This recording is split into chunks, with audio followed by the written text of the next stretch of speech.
प्यारे बच्चों, हम आज तक आपको अध्याय 1 और अध्याय 2 के बारे में हम आपको विस्तार से समझा चुके हैं। इसके वीडियो आपको पिछले मिल जाएंगे। अभी भी हमारा जिन्होंने चैनल सब्सक्राइब नहीं किया वो सब्सक्राइब कर ले। में आज हम आपको अध्याय 3 पढ़ाने जा रहे हैं, जिसमें आव्यूह कहा गया। आव्यूह किसे कहते हैं? अच्छा, आप बताएं मेरे को। आव्यूह को हम बड़े ब्रैकेट की सहायता से डिनोट करते हैं। ये बड़ा ब्रैकेट कहलाता है, बंद ब्रैकेट, ये आपका आव्यूह कहलाता है। अगर हम इसमें बात करते हैं तो यहाँ पे आपके पास 5, 10, 13, 6, 2, 5 कुछ लिखा हुआ है। तो जो इस ऐसे में लिखा हुआ है 5, 10, 13, इसे हम पंक्ति कहते हैं। और पंक्ति में भी ये कौन सी पंक्ति हमारे पास? पहली पंक्ति कहलाएगी, और ये वाली हमारे पास दूसरी पंक्ति कहलाएगी। अगर जो खड़ी लाइनों की बात करते हैं तो इसे हम कॉलम कहते हैं या स्तंभ कहते हैं। स्तंभ के नाम से हम इसे जानते हैं। तो ये पहला स्तंभ हो गया, ये स्तंभ दूसरा हो गया, और ये स्तंभ तीसरा हो गया। अगर हम थोड़ा इंग्लिश में बात करते हैं तो इसे हम पंक्ति को कहते हैं, हम इसे R1 कहते हैं, इसे हम R2 कहते हैं, और कॉलम को हम C1, C2 और ये C3 कहलाती है। C मतलब कॉलम होता है, रो मतलब आपका पंक्तियाँ होता है। अगर हम बात करें तो इसमें कितनी हैं? 2 आपकी पंक्तियाँ और 3 कॉलम है। हम इसे लिखते समय जब हम इसकी कोटि लिखते हैं तो कोटि में पहले आपको कितना लिखना है? यहाँ पे पहले पंक्ति लिखी जाती है, बाद में कॉलम लिखा जाता है, अर्थात इसकी कोटि कितनी हो जाएगी? 2, 3 हो जाएगी।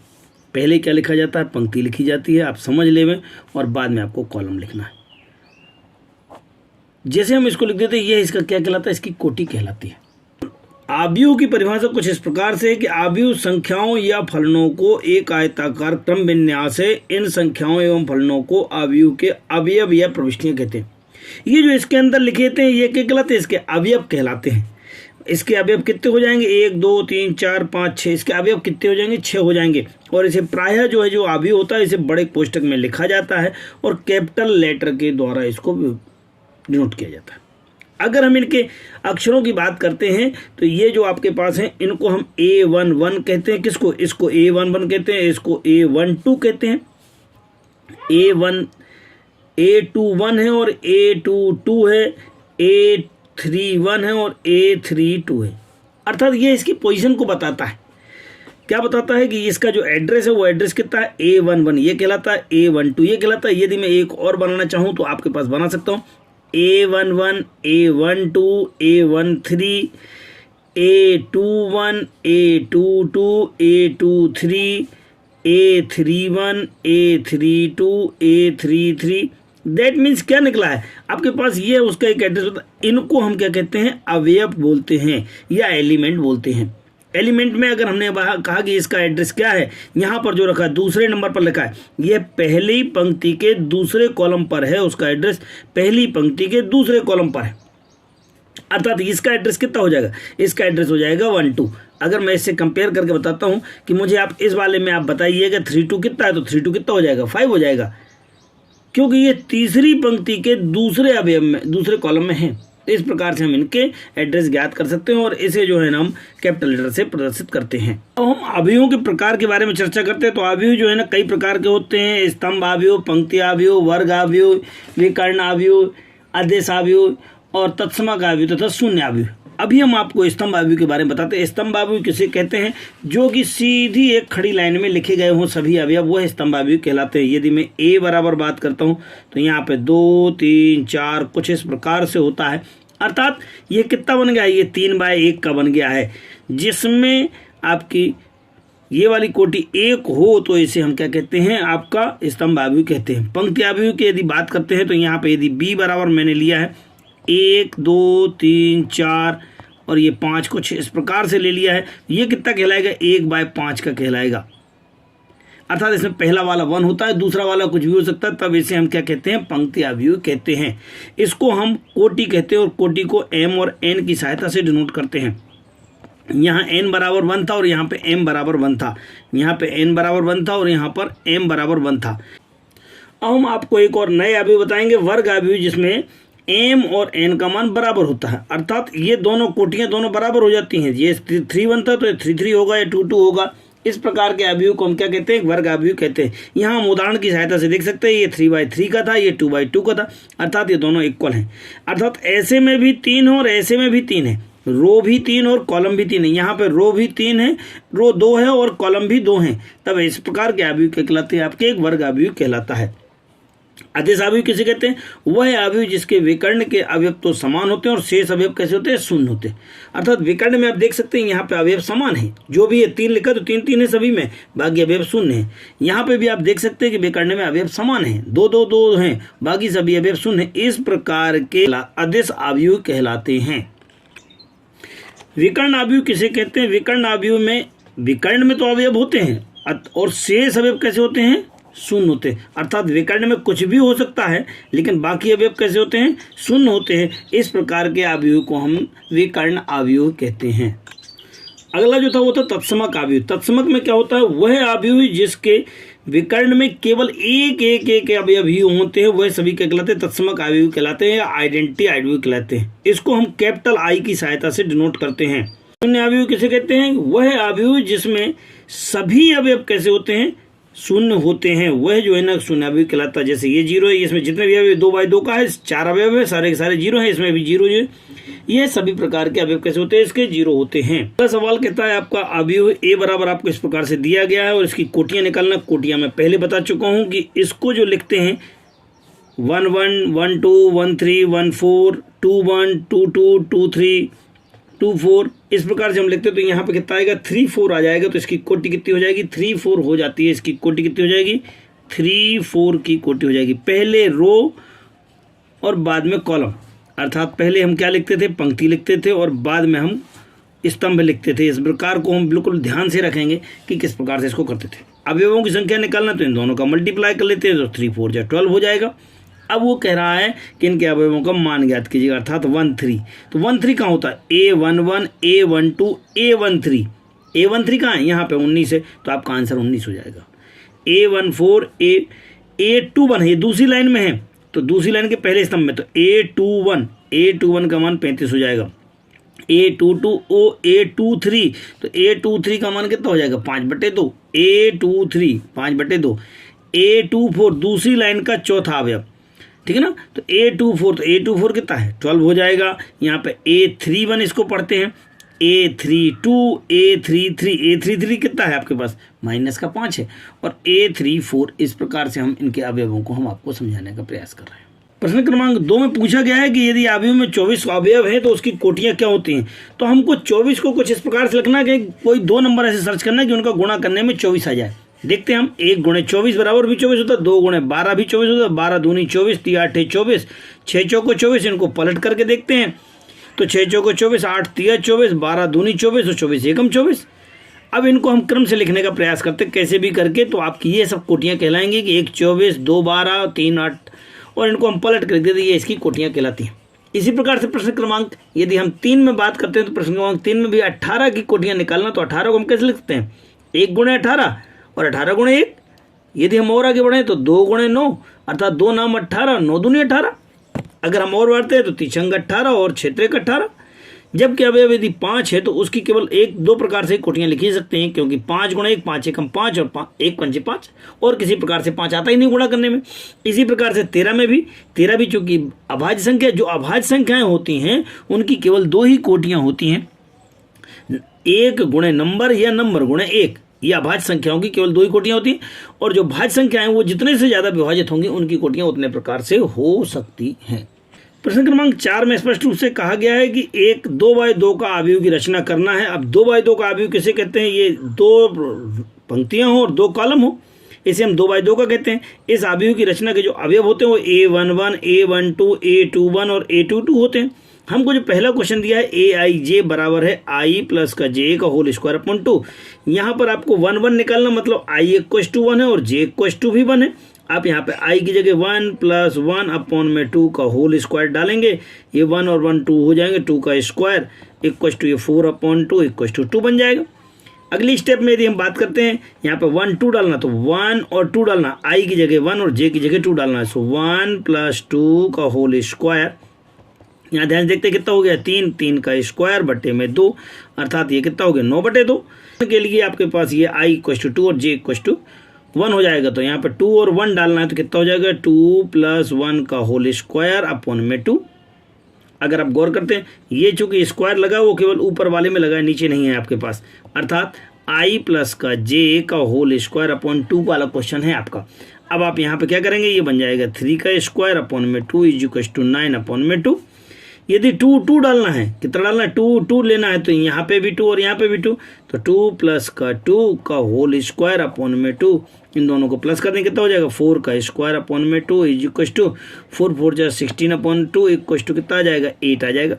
इस प्रकार से हम अवयव यदि हम बनाना चाहें तो अवयव क्या बन रहा है हमारे पास, A11 अर्थात 2 फिर 9 अपॉन 2 और आगे देखते हैं तो ये 2 1 कहाँ डालना है, यहाँ लिखना है, यहाँ लिखना है, अर्थात यहाँ पे लिखना है 9 अपॉन 2 और 2 कितना हो जाएगा 8 और ये आपका कंप्लीट आंसर तैयार हो गया है। आगे आपके सेकंड क्वेश्चन में था I अपॉन जे, हमें बनाना थे आपके अवयव कौन कौन से 1 1 1 2 2 1 2 2, क्योंकि 2/2 का बनाना है। आप यहाँ पे मान रखेंगे 1 और 1, सो 1 अपॉन 1 इक्वल टू 1 हो जाएगा। यहाँ देखते हैं तो 1 अपॉन 2 होगा, यहाँ पे 2 अपॉन 1 I अपॉन जे है ना, तो ये हो जाएगा कितना 2 अपॉन का 1 इक्वल टू 2 और यहाँ पे 2 है तो 2 में कितना हो जाएगा 2 अपॉन का 2 इज इक्वल टू 1। अब आप इसका अवयव बनाना शुरू करेंगे तो 1 अपॉन 2 और ये 1, ये आपका कंप्लीट आंसर होगा। क्वेश्चन नंबर 4 के थर्ड में आपके पास जो अवयव की परिभाषा दी है AIJ बराबर है I प्लस का 2J का होल स्क्वायर अपॉन में 2।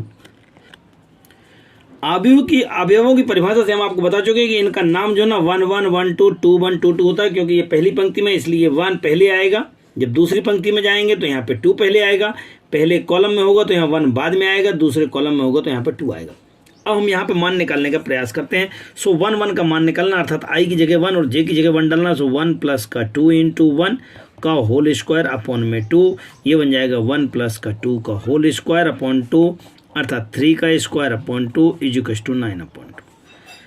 अब आपको 1 2 डालना था, I की जगह 1 डालना और J की जगह 2 डालना है, तो ये तो हो गया 1 और यहाँ पे J की जगह कितना डालना है 2 डालना है। देखते जाना, यहाँ पे 2 डालना है का होल स्क्वायर अपॉन में 2, ये कितना हो जाएगा 1 प्लस 2 2 जा 4 का होल स्क्वायर अपॉन में 2, ये 4 और 1 5, 5 का स्क्वायर 5 25/2।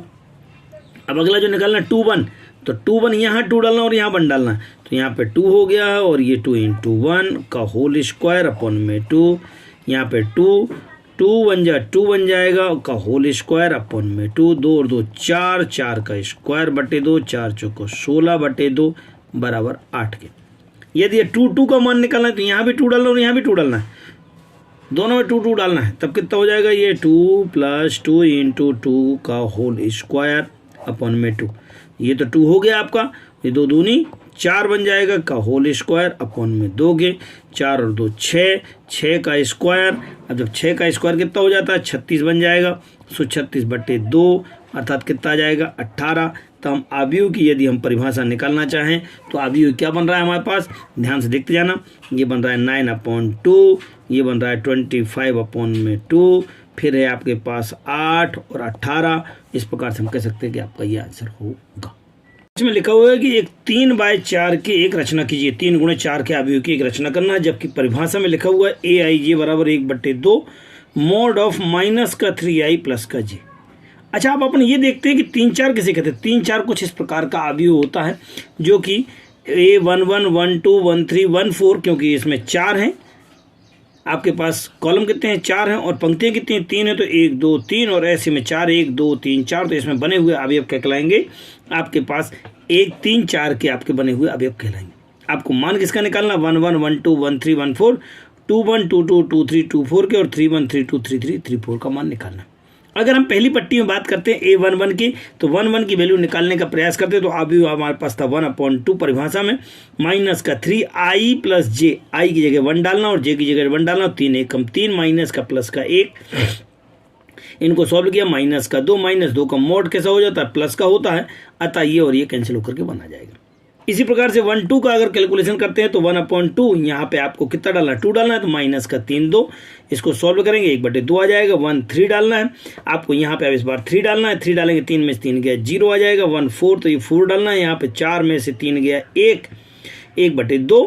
अगर आप 2 1 की वैल्यू निकालते हो तो यहाँ पे अब दोगुना करना है, यहाँ पे 2 डालना है और यहाँ 1 डालना है, 2 डालना है 2 डालेंगे तो 3 दूनी 6, तो यहाँ पे 6 6 6 चलेगा और यहाँ पे 1 2 3 4 चलेगा। इनका कैलकुलेशन कर लिया है हमने। 3 1 डाला, 3 2 3 3 3 4 डाला है, तो इनके हमने वैल्यूज निकाल लिए हैं। यहाँ पे डालेंगे, आपका कितना डालेंगे, यहाँ पे 3 डालेंगे तो 3 3 9, 9 में 1 जोड़ेंगे, 9 में 2 जोड़ेंगे, 9 में -9 में 1 2 3 4 करने के बाद आपके पास जो कैलकुलेशन आएगा वो 4 7/2 3 और 5/2 हो जाएगा। ये जो प्राप्त मान है इन सभी को इस सीरीज में जो कि आपने उसकी अभी आपका स्थान बताते हैं, इसको जाकर के हम इसमें रखते हैं तो ये कितना हो जाएगा 1 1/2 0 1/2 1 1/2 0 1/2। अब आपको 2 बाई लाइन का रखना है तो 5/2 2 2 3/2 और ये 1 के तो 5/2 2 3/2 और 1 के। यदि आपको 3 बाई लाइन में रखना, 3 बाई लाइन कहाँ थी आपके पास, यहाँ से आप देख लेते हैं, यहाँ पे थी 4 7/2 3 और 5/2 की। सो 4 7/2 3 और 5/2। इस प्रकार से हम इसका आंसर आसानी से ज्ञात कर सकते हैं। परिभाषा में AIJ बराबर 2I प्लस का J दिया हुआ है, अर्थात I की जगह पे आपको 1 लिखना है और J की जगह पे 2 लिखना है, तो आपका आंसर कितना हो जाएगा 2 1 2 2 माइनस का 1 बराबर, यहाँ पे कितना हो जाएगा 2 माइनस का 2 बराबर, यहाँ पे 2 माइनस का 3 बराबर, यहाँ पे 2 माइनस का 4 बराबर। थोड़ा सॉल्व कर लेते हैं। ये 0 हो रहा है, ये माइनस का 1 हो रहा है और ये माइनस का 2 हो रहा है। यदि मैं यहाँ पर और आगे बढ़ाऊँ 3 वाली कंडीशन में, तो 3 में क्या हो रहा था, यहाँ पे 3 लिखना है तो 3 दूनी 6, 6 में से 1 कम करना है तो 6 में से 1, 6 में से 2, 6 में से 3 और 6 में से 4 कम करना है। यहाँ पे 5 4 3 2 और इस प्रकार से हम इसको परिभाषा में फिर से हम देखते हैं। यहाँ पे A21 के लिए बात करते हैं तो यहाँ पे 2 दूनी 4 डालना है, तो 4 माइनस का 1, 4 माइनस का 2, 4 माइनस का 3, 4 माइनस का 4 और हम इसे हल करने का प्रयास, तो ये बनेगा आपके पास कितना 3 2 1 0। हमको सबके मान प्राप्त हो चुके हैं। जब सबके मान प्राप्त हो चुके हैं तो हम इस वाले सूत्रों में यहाँ पर जो हमारी परिभाषा थी यहाँ पे सभी के मान रख देंगे। मान रखना शुरू कर देते हैं। 1 0 -1 2, सो 1 0 -1 2। दूसरा 2 वाली सीरीज में रखना है, सो आपकी 2 वाली सीरीज क्या कहती है 3 2 1 0। 3 वाली सीरीज में क्या रखना है 5 4 3 2, सो 5 4 3 2 और यह है आपका कंप्लीट आंसर हो जाएगा। प्रश्न क्रमांक 6 में लिखा हुआ XY Z के मान ज्ञात किए। आपके पास समीकरण है। समीकरण चूंकि ये समान कोटि के हैं अतः इनकी तुलना की जा सकती है। तुलना करने जाएंगे तो ये इसके साथ तुलना हो जाएगा, ये इसके साथ हो जाएगा, ये इसके साथ हो जाएगा। तुलना करने पे आप देख सकते हैं कि x बराबर कितना आ गया है 1 आ गया, तो हम आंसर में लिख देंगे x बराबर 1 आ गया। y बराबर कितना आ रहा है 4 आ रहा है, तो y बराबर आपके पास 4 आ जाएगा। और z की बात करते हो z बराबर आपके पास कितना होगा, यहाँ पे 3 होगा। यहाँ लिखना है तुलना करने पर बस।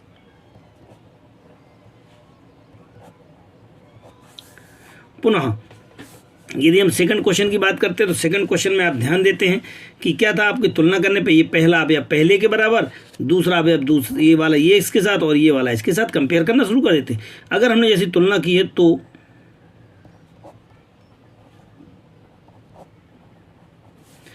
x प्लस वाई बराबर कितना है 6 है। दूसरा समीकरण था आपके पास कितना है 5 प्लस का z बराबर, ये वाले से तुलना कर रहे हैं, ये यहाँ जा रहा है 5 हो जाएगा। इसको थोड़ा सा हल कर ले तो z बराबर कितना हो रहा है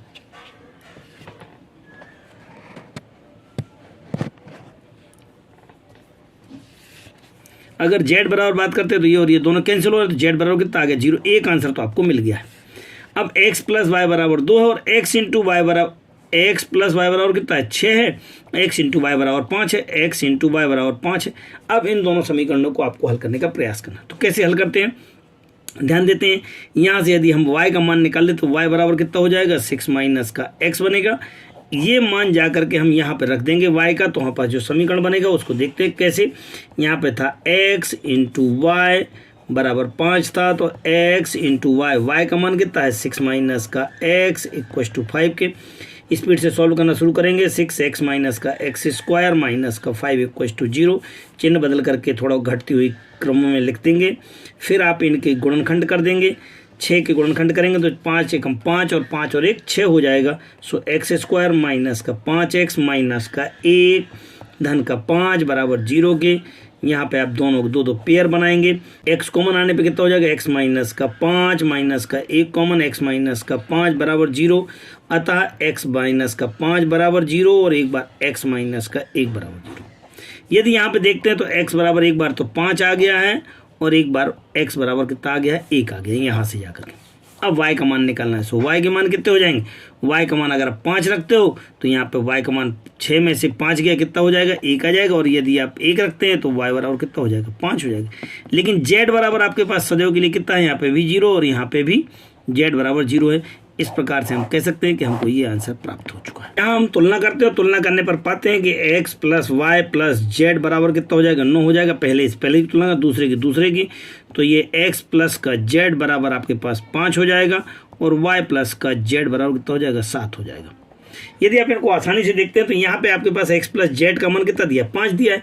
तो x प्लस जेड का मान अगर आप रखते हैं तो x प्लस का z प्लस का y बराबर 9 है।